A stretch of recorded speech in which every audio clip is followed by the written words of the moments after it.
इस कार्यक्रम के पुण्यार्चक हैं स्वर्गीय पंडित श्री रतनलाल जी बैनाड़ा की स्मृति में बैनाड़ा उद्योग लिमिटेड, आगरा।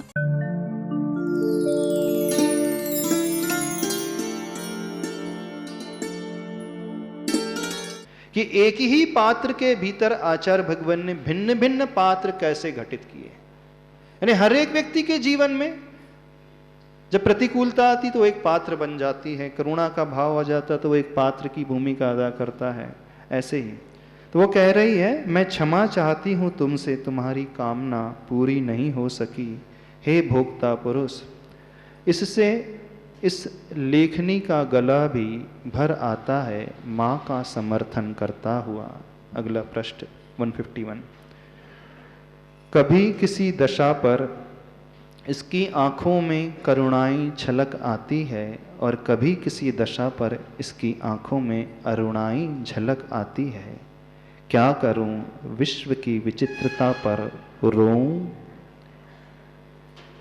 क्या हंसूं। क्या समझ में आया? दो परिस्थितियों का वर्णन किया है इस पूरे मूक माहटी काव्य महाकाव्य में। आप एक बात देखोगे, गौर करोगे तो आपको पता चलेगा कि इसमें और कुछ नहीं है, हमारी ही जीवन घटना है, हमारा ही जीवन चरित्र है। हमारा जीवन चरित्र से मतलब हमारे मन में उठने वाले जो हमेशा भाव हैं, किस किस प्रकार के भाव पैदा होते हैं। कभी अच्छे भाव, कभी शुभ भाव आ जाते हैं, कभी प्रशस्त भाव आ जाते हैं, कभी अशुभ भाव पैदा होने लगते हैं। कभी कभी ऐसा लगता है कि बहुत अच्छा सा लग रहा है, मन एकदम प्रसन्न होता है, और थोड़ी देर बाद मन एकदम खिन्न सा होने लगता है, दुखी सा होने लगता है। यानी व्यक्ति के जीवन में जो डिफरेंट फेजेस आते हैं ना, दिन भर का यदि आप अध्ययन करो 24 घंटे में, तो क्या एक ही जैसे भाव रहते हैं?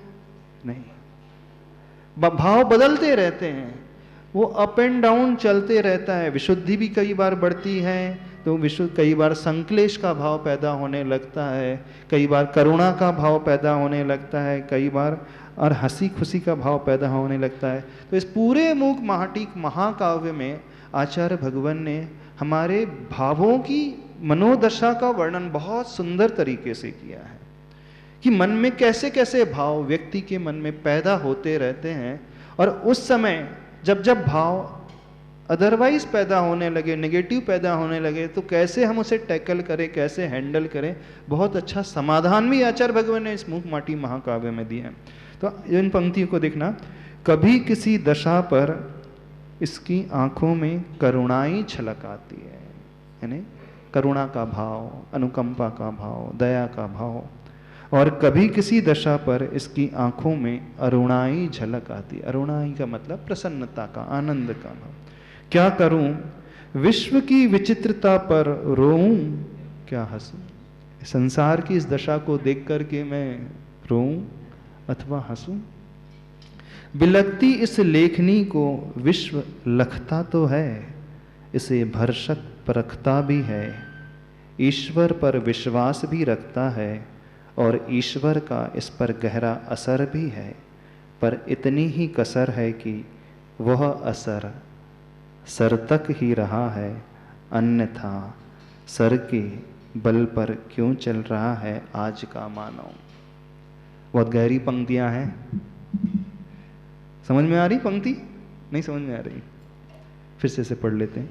बिलकती इस लेखनी को, लेखनी मतलब जो लेखन कार्य कर रही है, जैसे पेन होता है, तो लेखनी के माध्यम से आचार्य भगवान कहलवा रहे हैं, बिलकती हुई इस लेखनी को विश्व लखता तो है, यानी जो भी लिखा गया है संसार उसे लखता है, यानी देखता है, पढ़ता तो है, इसे भरसक परखता भी है, इसकी जांच भी करता है, परीक्षा भी करता है। जो साहित्य है कैसा लिखा गया है, अच्छा है कि नहीं है, ठीक है कि नहीं है, क्या इसमें कमी है, क्या इसमें अच्छाई है, क्या इसकी भाषा है, क्या इसके अलंकार है, कौन से शब्दों का प्रयोग किया है, इसे लखता है, देखता है और इसकी परीक्षा भी करता है। ईश्वर पर विश्वास भी रखता है, भगवान के ऊपर विश्वास। आप सबको ईश्वर पर विश्वास है? और ईश्वर का इस पर गहरा असर भी है ना? सबके ऊपर भगवान का असर है? पर इतनी ही कसर है कि कसर कितनी है कि वह असर सर तक ही है, हृदय तक नहीं। भगवान की वाणी, जिनवाणी, गुरु की वाणी का असर कहां तक है? सिर्फ दिमाग तक है, लेकिन दिल में नहीं। इतना ही है ना। भगवान की वाणी का प्रभाव सिर्फ बुद्धि पर पड़ा है, यानी जो प्रभु ने कहा है वो सबकी बुद्धि का विषय तो बना है, लेकिन अभी हृदय का विषय नहीं बना है। तो कितनी सी कसर है? बस इतनी ही कसर है कि वह असर सर तक ही रहा है, अन्यथा सर के बल पर क्यों चल रहा है आज का मानव। सब जगह वो गुणाभागी लगाता रहता है, मापतोल ही करते रहता है, किसमें कितना फायदा होगा। आपके रिश्ते भी कैसे होते हैं, संबंध भी कैसे होते हैं? हाँ, यहाँ फायदा होगा तो इससे अच्छे से बोलना है, यहाँ कुछ फायदा नहीं आना तो इससे कतरा जाना है। ऐसी है ना? नहीं है? यानी आप रिश्ते भी कैसे निभाते हैं? दिल से नहीं, दिमाग से। पैसे वाला है तो इससे बना करके चलो भाई, है कभी भी काम आ सकता है। और गरीब आपका कोई रिश्तेदार है तो अरे चलते, कौन ध्यान रखता। भले ही पक्का रिश्तेदार है, आपका ही भाई है, एक भाई बहुत अमीर हो जाए मान लो और एक भाई दूसरा गरीब रहे, तो उससे आपका रिश्ता कैसा रहता है, व्यवहार कैसा रहता है? दिमाग के अनुसार रहता है कि दिल के अनुसार रहता है? सही सही बता ना। सर के अनुसार रहता है कि हृदय से रहता है? क्यों मंत्री जी, सही सही बताओ। यानी सभी लोग जो है पूरे क्षेत्र में प्राय सिर्फ अपनी बुद्धि का ही प्रयोग करते हैं, संवेदनाओं से हीन है। नहीं है, नहीं है हीन। जहां हृदय का भाव आना चाहिए, मन का वो भाव आना चाहिए, भीतर का जुड़ा होना चाहिए, वहां वो उसे गौण कर देते हैं।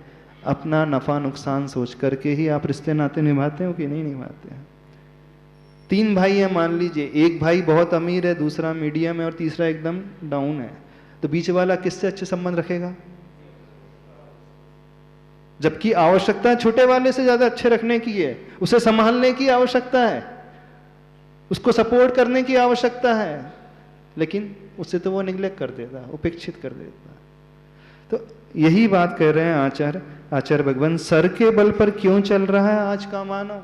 यानी भगवान की वाणी का असर कहां तक है? कहां तक है आप लोगों के ऊपर? सिर के ऊपर? सिर के कितने लोगों के हृदय में उतरी प्रभु की वाणी? अच्छा, पहली बार प्रवचन सुन रहे हो? थोड़ा आपसे पूछ लेते हैं, गुरुओं के मुख से पहली बार सुन रहे हो? कटनी वाले पहली बार सुन रहे हो? कई बार सुने होंगे, कई बड़े बड़े महाराज जी के सुने होंगे, आचार्य भगवान के सुने होंगे। जीवन बदला आप लोगों का? कितने लोगों का जीवन बदल गया? कितने लोगों के हृदय तक वो बात उतर गई है? हमें बता दीजिए। आप कह सकते हो महाराज जी वो जिनवाणी शास्त्र जो समझ में नहीं आते, थोड़े कठिन रहते हैं, वो श्लोक पढ़ना नहीं आता, उसका अर्थ नहीं निकालते बनता है हमसे। ठीक है, यदि वो कठिन है शास्त्र मान लीजिए, तो जो सरल वाणी है, गुरु की वाणी है, वो तो समझ में आती है नहीं आती? तो वो आपके सर तक है कि हृदय तक है? वही हम पूछना चाह रहे हैं। विडंबना नहीं है? बड़ी कड़वी बात लिखी है आचार्य भगवान ने, बिलखती इस लेखनी को विश्व लखता भी है, इसे भरसक परखता भी है, ईश्वर पर विश्वास भी रखता है और ईश्वर का इस पर गहरा असर भी है, पर इतनी ही कसर है कि वह असर सर तक ही है। व्यंग कसा है हम सबके ऊपर आचार्य भगवान। तो अधिकांश लोगों को सर तक ही बात पहुंचती है, हृदय तक नहीं पहुंचती है। इसके चरण अचल हो चुके हैं माँ, आदिम ब्रह्मा आदिम तीर्थंकर आदिनाथ से प्रदर्शित पथ का आज अभाव नहीं है माँ, परंतु उस पावन पथ पर दूब उग आई है खूब, वर्षा के कारण नहीं, चारित्र से दूर रहकर केवल कथनी में करुणा रस घोल, धर्मामृत वर्षा करने वालों की भीड़ के कारण। क्या समझ में आया? इसके चरण अचल हो चुके हैं, यानी चल रहा कोई नहीं है, कोई भी नहीं चल रहा है। अच्छा, कितने लोग चल रहे हैं धर्म के मार्ग पे? चलने का मतलब कितने लोग प्रतिमाधारी हैं? चलो, आपका चलने का मतलब क्या है?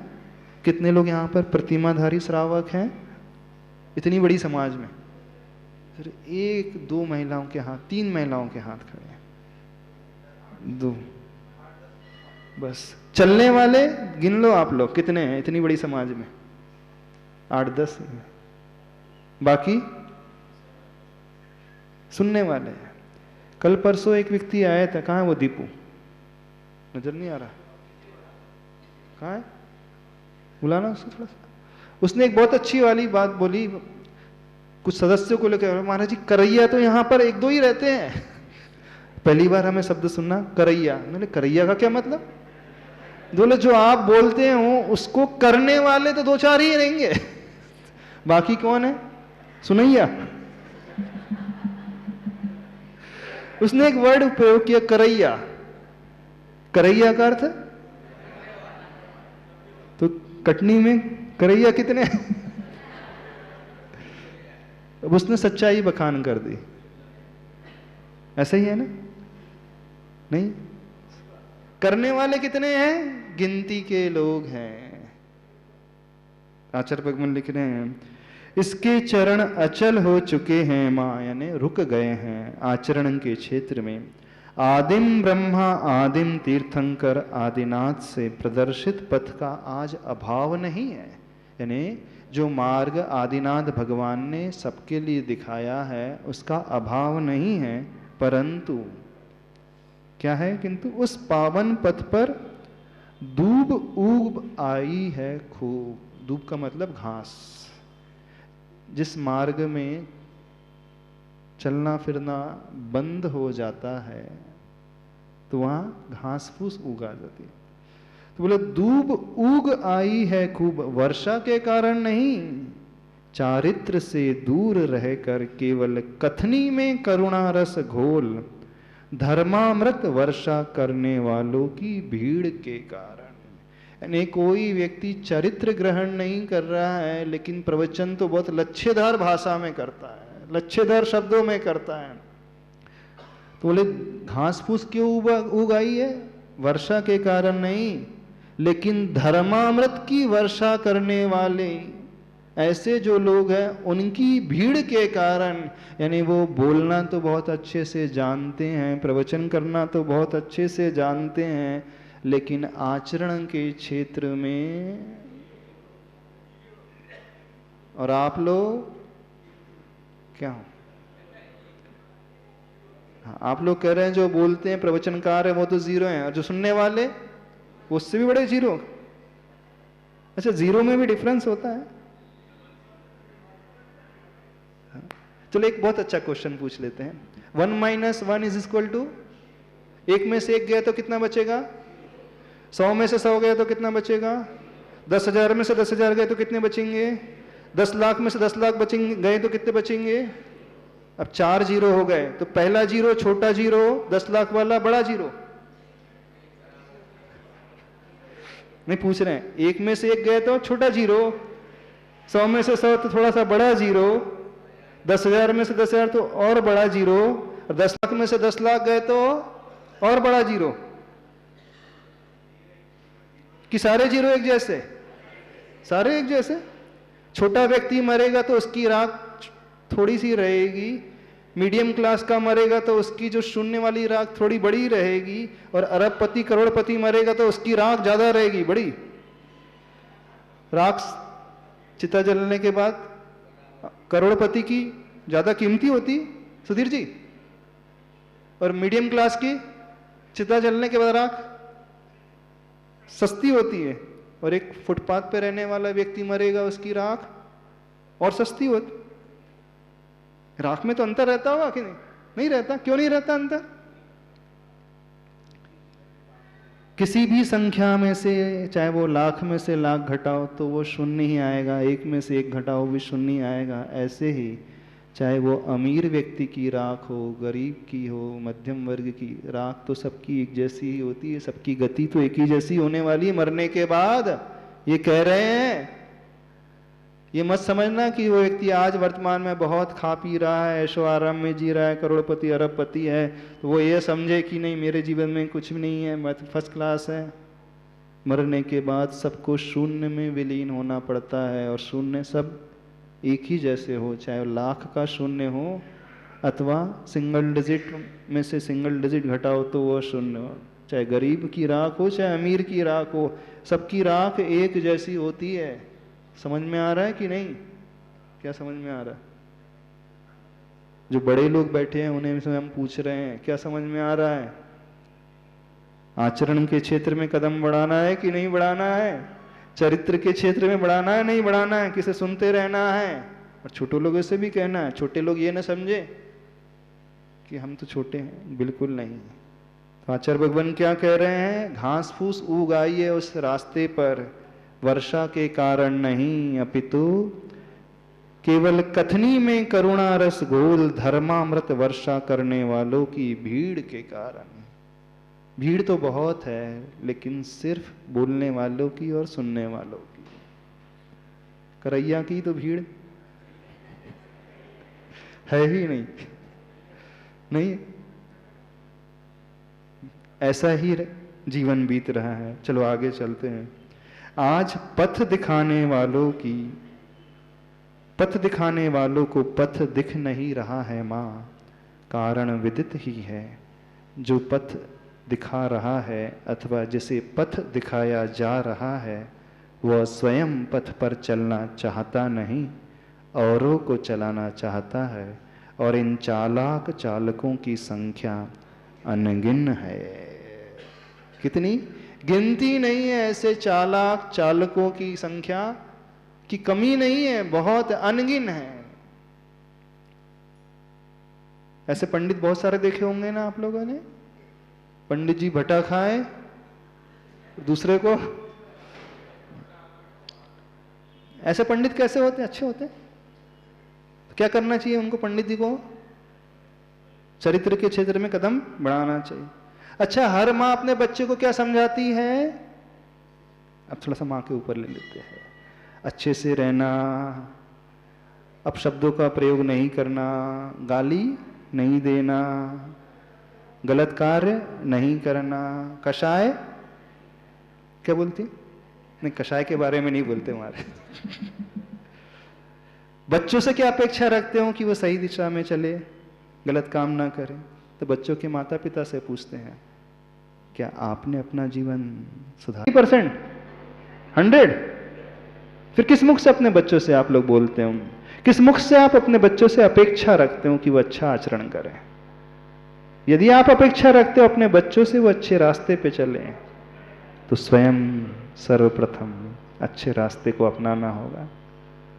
नहीं अपनाना, क्या करोगे? तब से बच्चों से बोलना बंद कर दोगे? अच्छा, रास्ता अपनाना क्या? कड़क तो नहीं लग रही हमारी भाषा? बुरी तो नहीं लग रही? कितने लोगों को बुरी लग रही है हमारी बात? हाथ खड़े करो। महाराज जी आप बहुत बुरा बोल रहे हैं। किसी को भी नहीं लग रही बुरी? काश बुरी लग जाए, कितना अच्छा हो।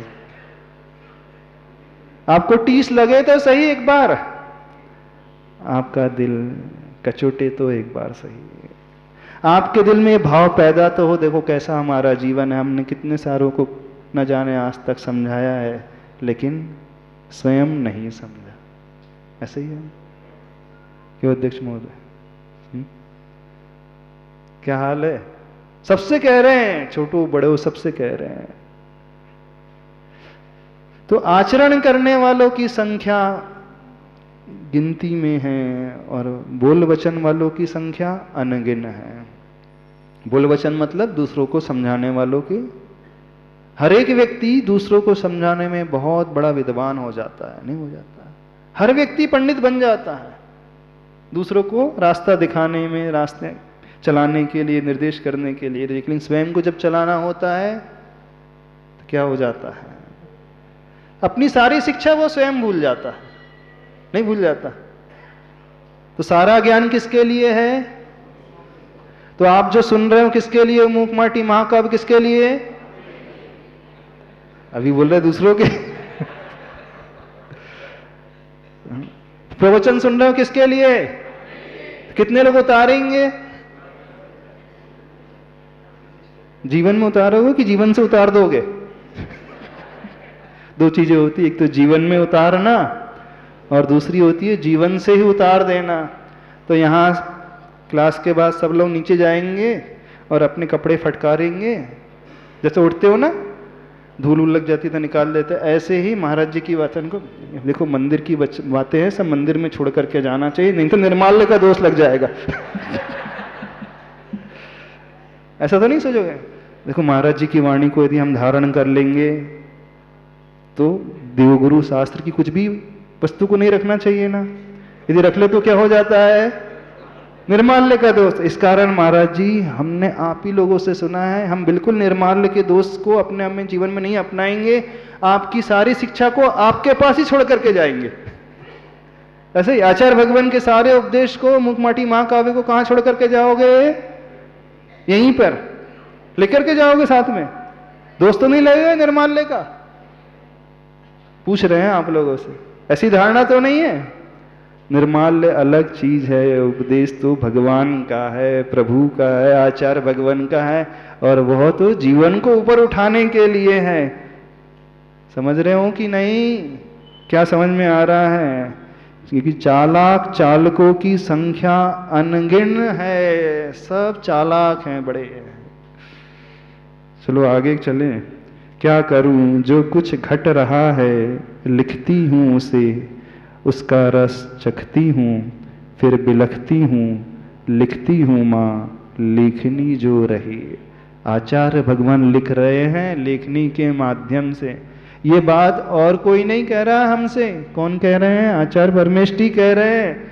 इतने करुणा हृदय से कह रहे हैं, इतनी पीड़ा से कह रहे हैं, अपनी लेखनी के माध्यम से लिख रहे हैं कि जो कुछ उन्हें दिखाई दे रहा है संसार में, जो कुछ घट रहा है, उसे वो इस महाकाव्य में उकेर रहे हैं, लिख करके दे रहे हैं।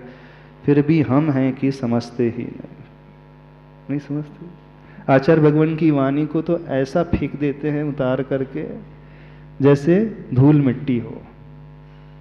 ऐसे किया ना आज तक? नहीं किया?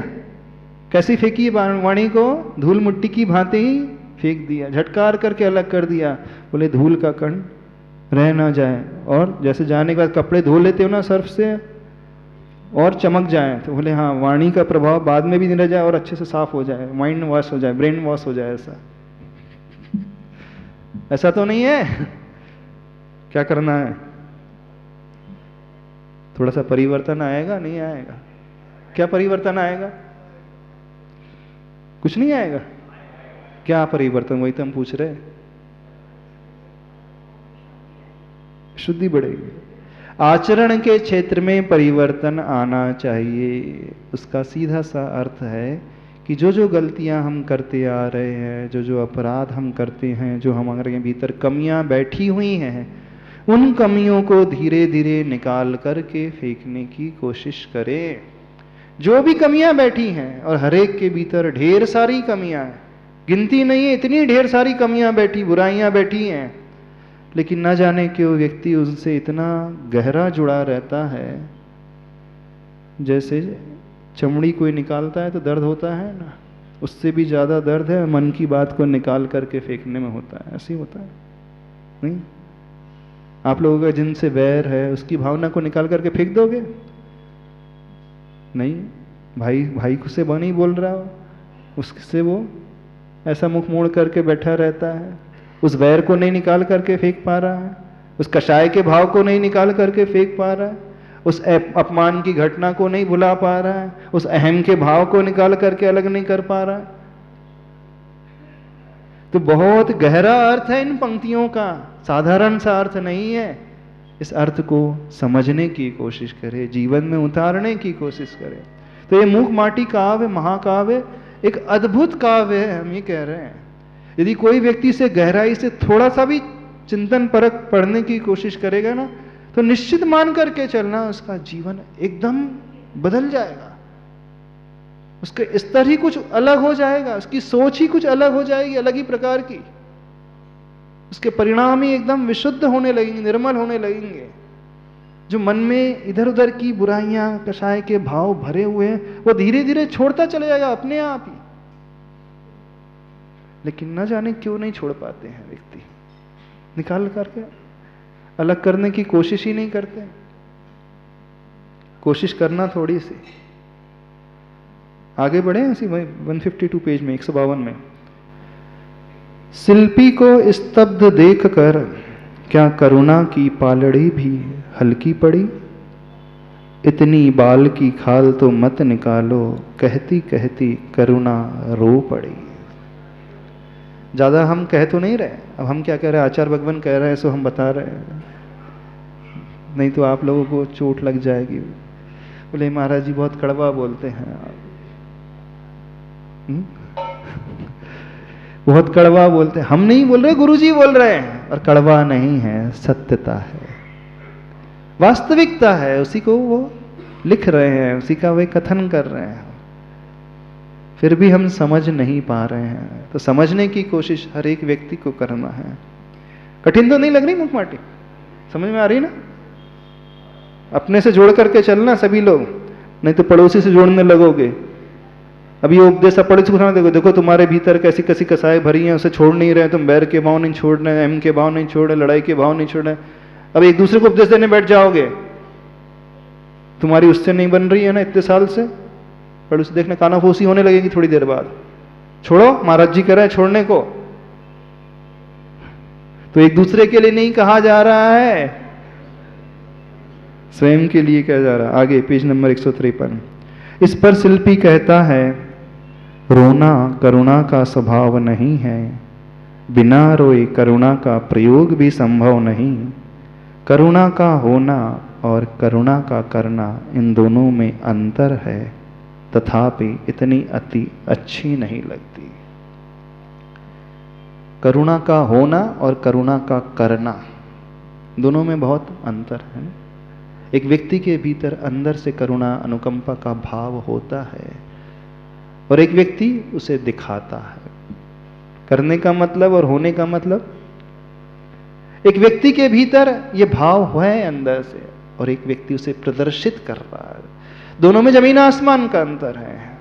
धर्म का होना और धर्म का करना, दया का होना और दया का करना।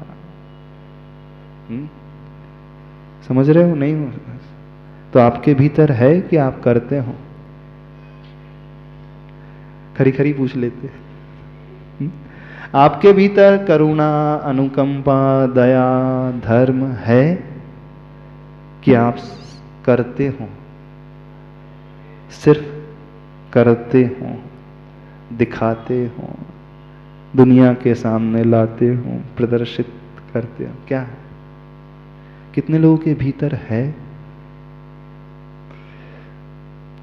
कितने लोगों के भीतर है? नहीं समझ में आ रही बात?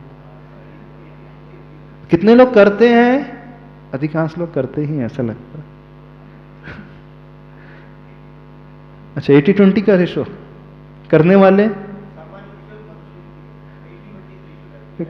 ज्यादा, दिखाने वाले ज्यादा है। क्या है? 80% क्या है? नहीं, 80% करने वाले और 20% दिखाने वाले। अच्छा अच्छा, तो 80% दिखावे का होता है कि 80% करने का होता है? अच्छा, 20% दिखाने का होता है। कितने लोग सहमत है इससे? हाँ बोले 80% तो हम अंदर से करते हैं, 20% थोड़ा सा दिखाते हैं। ऐसा कितना करते हैं? उल्टा 20 करते हैं, 80 दिखाते हैं। एक जगह से आवाज, एक 90% मारा। क्या हो, स्वयं को देख लेना। तो रोना करुणा का स्वभाव नहीं है, लेकिन यह भी सत्य है, बिना रोए करुणा का प्रयोग भी संभव नहीं है। करुणा का होना और करुणा का करना, इन दोनों में अंतर है, तथापि इतनी अति अच्छी नहीं लगती। किसके लिए कहा जा रहा है? बस प्रकृति माँ करुणा के लिए। इस बात को मानता हूं कि, उदाहरण दे रहे हैं इस पंक्तियों में आचार्य भगवान, बिना खाद डली खेत की अपेक्षा खाद डली खेत की वह फसल लहलहाती है, परंतु खाद में बीज बोने पर तो फसल जलती दहदहाती है। हाँ हाँ, अनुपात से खाद जल दे दिया खेत को, बीज बिखेर दिए खेत में, फिर भी बीज वे अंकुरित नहीं होते, माटी का हाथ उन पर नहीं होने से। इतना ही नहीं, जिन बीजों पर माटी का भार दबाव बहुत पड़ा हो, वे भी अंकुरित हो नहीं आ सकते भू पर, धम गुठ जाता है उनका भीतर ही भीतर। इस उदाहरण से कुछ समझ में आया? इस उदाहरण से इस बात को समझना कि लाइफ बैलेंस्ड होना चाहिए, अति भी नहीं और कम भी नहीं। क्या कहा गया है? इस बात को मानता हूं कि बिना खाद डली खेत की अपेक्षा, जिस खेत में खाद का प्रयोग किया जाता है तो वहां फसल अच्छी आती, लहलहाती है, परंतु कोई किसान खाद में ही बीज को बो दे तो बोले खाद डालने से फसल बहुत बढ़ती है, तो इस कारण मैं खाद में ही बीज को बो दूं तो क्या हो जाएगा? वह बीज जल जाएगा। खाद में बीज बोने पर तो फसल जलती है, दहदहाती है। हाँ हाँ, अनुपात से खाद जल दे दिया खेत को, बीज बिखेर दिए खेत में, फिर भी बीज वे अंकुरित नहीं होते। क्यों? कि माटी का हाथ सर पर नहीं होने। अनुपात से उसने खाद दिया हो, जल दिया हो, लेकिन माटी पूरी नहीं हो, ऊपर ना हो बीज के, तो भी वह अंकुरित ना हो, नहीं होते। और जिन बीजों पर माटी का भार बहुत ज़्यादा, यानी बीज बहुत गहराई में बो दिया और अंदर 1 फीट माटी डाल दी तो भी नहीं हो सकते, दम घुट जाता है भीतर ही भीतर। यानी सब कुछ अनुपात से होना चाहिए। तो करुणा अच्छी भी है और बुरी भी है। क्या? अति करोगे तो वह करुणा घातक हो जाएगी, और कम करोगे तो भी वह फसल या लाभ को देने वाली नहीं होती है। तो जीवन में बिल्कुल ऐसा ही है, हर क्षेत्र में बैलेंस होना चाहिए। जहां जिसकी जितनी आवश्यकता हो वहां उतना ही प्रयोग हो।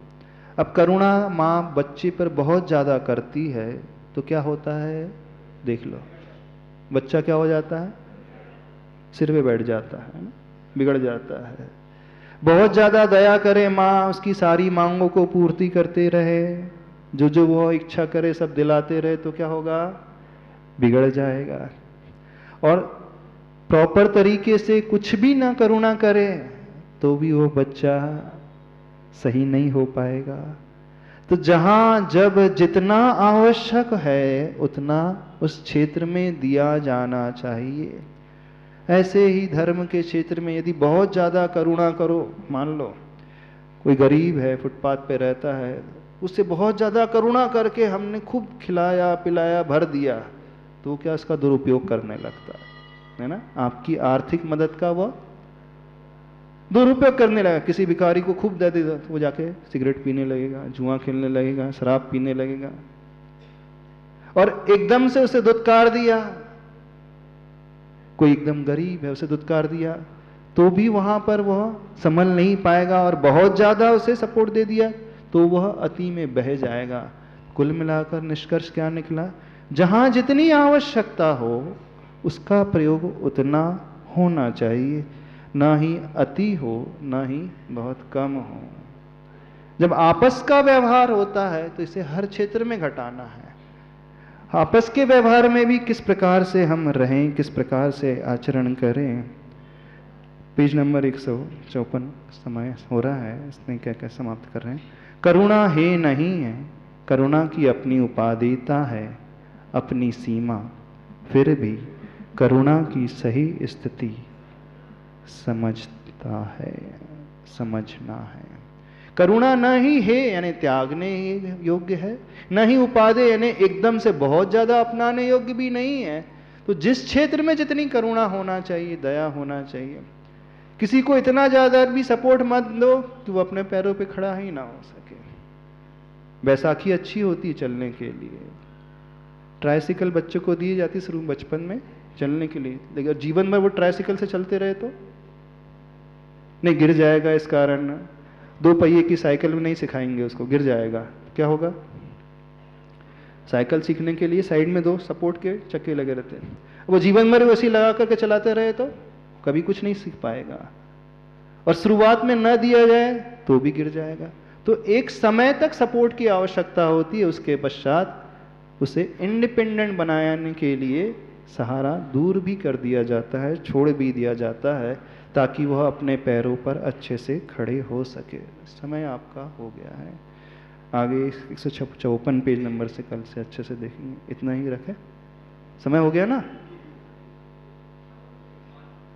5 मिनट। हाँ, तो एक चीज़ अभी आप लोगों को कहना है। तो जितने लोग हैं यहाँ पर बैठे हुए हैं, भगवान को इंतजार कराते हैं, गुरु को इंतजार कराते हैं। सुनो ध्यान से, बहुत महत्वपूर्ण बात कर रहे हैं। जो गुरु और प्रभु को इंतजार कराते हैं, तो इस बात को ध्यान रखना, जब जब जीवन में कोई आवश्यकता होगी तो उन्हें हमेशा इंतजार करना पड़ेगा। तो नियम ये होना चाहिए, क्लास शुरू होने के पहले ही हम आकर के बैठ जाएं। ये अभिनय मानी जाती है, तीर से आना, ये अभिनय मानी जाती है। अभिनय, हमें उसका लाभ नहीं मिलेगा, सुनना उद्देश्य नहीं है। सुनो ध्यान से, ये काव्य सुनना उद्देश्य नहीं है। उद्देश्य क्या है? इस काव्य को सुनकर जीवन का उस स्तर जो है ऊपर उठाना है। ये कब संभव होगा? जब हमारे भीतर बहुमान होगा, विनय का भाव होगा। तो बिना सुने अथवा कम सुन करके भी हम उसको एकदम ग्रास्प कर लेंगे, वो गहराई तक उतर जाएगा। नहीं तो वो क्या होगा? विनय के अभाव में, बहुमान के अभाव में वह सिर्फ सर का विषय बनेगा, बुद्धि का विषय बनेगा, आचरण और हृदय का विषय नहीं बनेगा। तो जो व्यक्ति अपने हृदय को परिवर्तित करना चाहते हैं, अपने जीवन को बदलना चाहते हैं, तो उन्हें क्या करना है? विनय और बहुमान का भाव लाना है।